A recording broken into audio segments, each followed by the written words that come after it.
আজকের এই আলোচনা সভায় উপস্থিত বিএনপি জাতীয় স্থায়ী কমিটির সম্মানিত সদস্যবৃন্দ, কেন্দ্রীয় নেতৃবৃন্দ এবং এখানে উপস্থিত ভাই ও বোনেরা, আসসালামু আলাইকুম।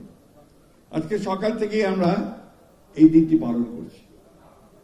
আমরা সকালে গিয়েছি মিরপুরে বুদ্ধিজীবী যে স্মৃতিসৌধ আছে সেখানে শ্রদ্ধা জানাতে।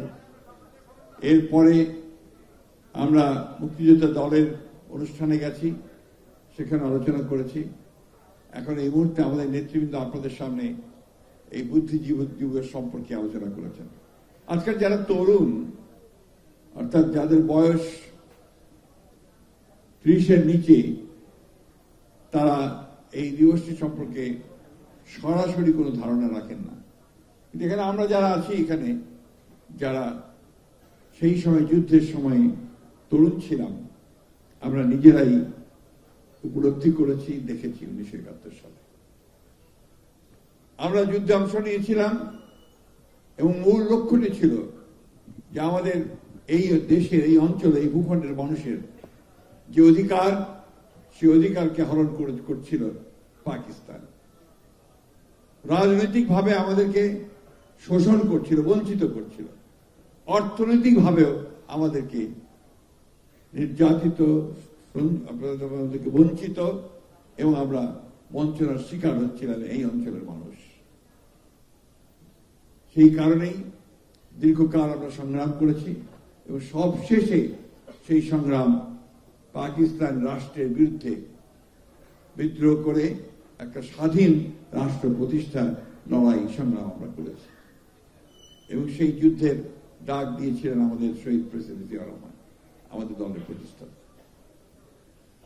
প্রিয় সহকর্মীবৃন্দ, এই শহীদ বুদ্ধিজীবী দিবসটি আমাদের কাছে খুব ভারাক্রান্ত।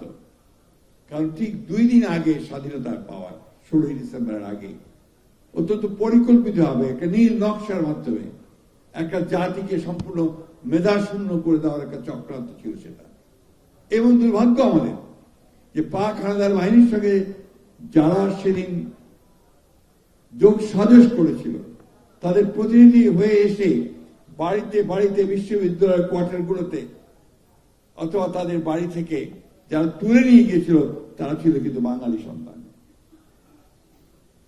এবং আজকে আমরা খুব ভালো করে জানি যে তারা কারা ছিলেন, এবং আমাদের ইতিহাস প্রমাণ করে যে তখনকার সেই রাজনৈতিক শক্তি যারা বাংলাদেশের স্বাধীনতার বিরোধিতা করেছিল, তারাই সেদিন আমাদের সেই সূর্য সন্তানদেরকে তুলে নিয়ে গিয়েছিল।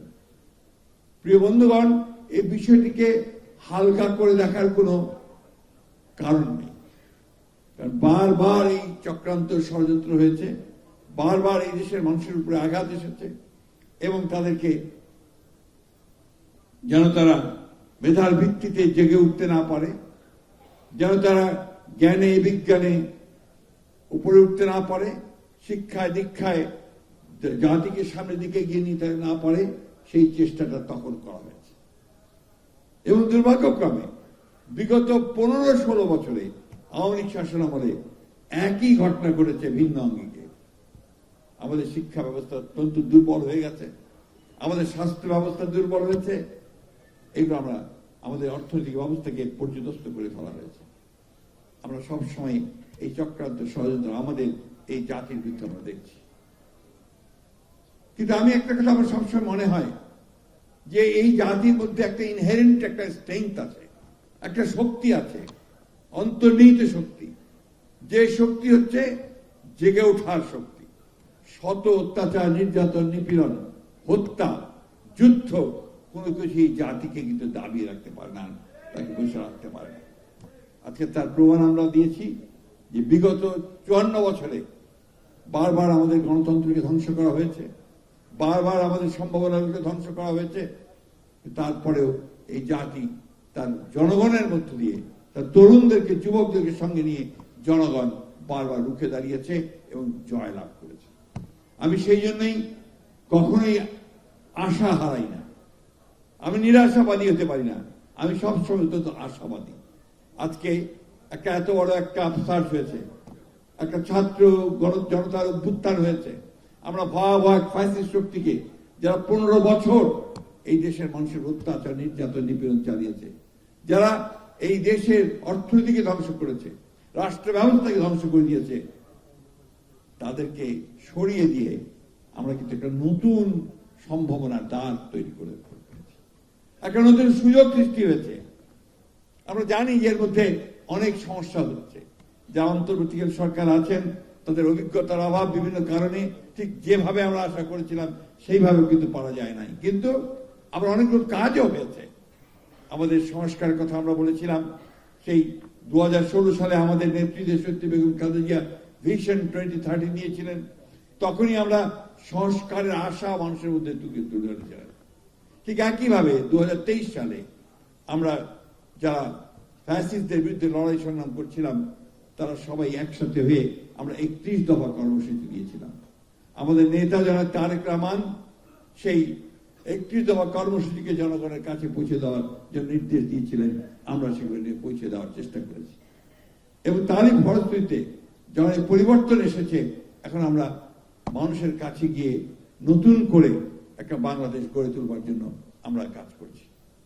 বন্ধুগণ, আমি আশাবাদী এই কারণে যে আজকে যতই চক্রান্ত হোক, ষড়যন্ত্র হোক, কিন্তু সেই চক্রান্ত ষড়যন্ত্রকে ভেঙে ফেলে নস্যাৎ করে দিয়ে সামনে এগিয়ে যাওয়ার সাহস এই বাংলাদেশের মানুষের রয়েছে এবং এর মধ্যে সবচেয়ে বড় ভূমিকা পালন করছে বাংলাদেশ জাতীয়তাবাদী দল।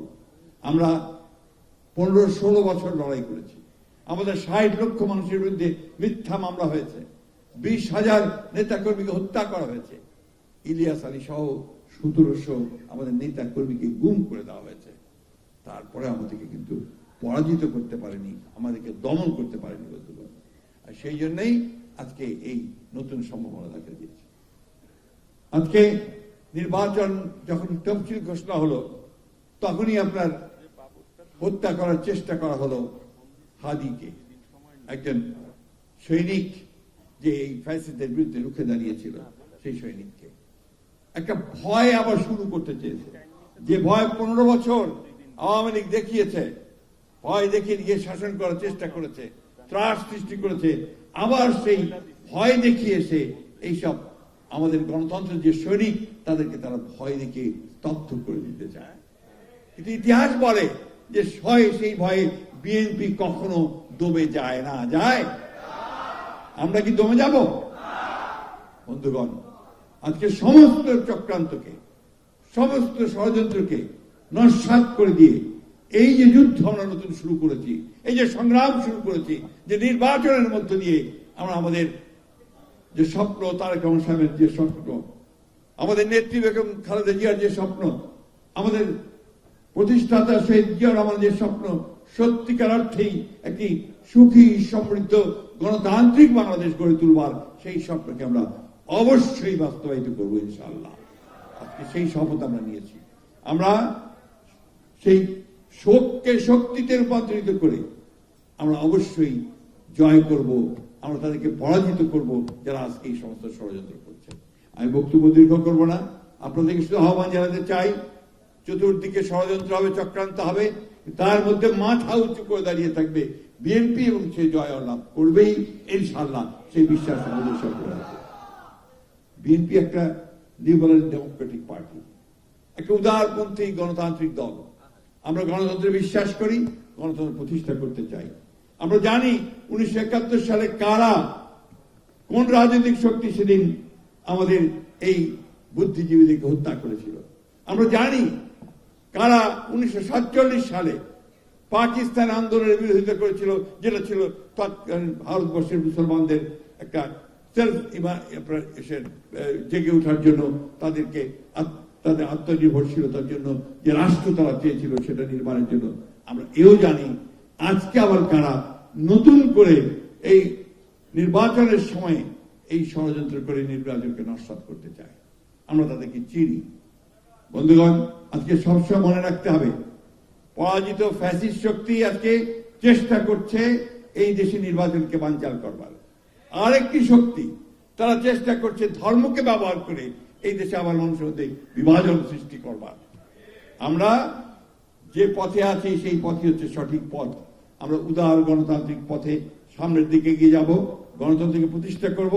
এই দেশে আমাদের নেতা তারেক রহমান সাহেব যিনি আমাদেরকে নতুন কর্মসূচি দিয়েছেন, সেই কর্মসূচিকে সামনে নিয়ে আমরা কৃষকদের মধ্যে, শ্রমিকদের মধ্যে, সাধারণ মানুষের মধ্যে আমরা সেইভাবে চলে যাব এবং তাদের যে উন্নয়ন, সেই উন্নয়নের জন্য আমরা অবশ্যই কাজ করে সফল হবে বলে আমরা বিশ্বাস করি। আমাদের নেতা আসছেন 25 তারিখে, ঠিক না? কবে আসছেন? সেই দিন ঢাকা শহর কাঁপবে তো? অবশ্যই, ইনশাল্লাহ। সবার আগে আসসালামু আলাইকুম।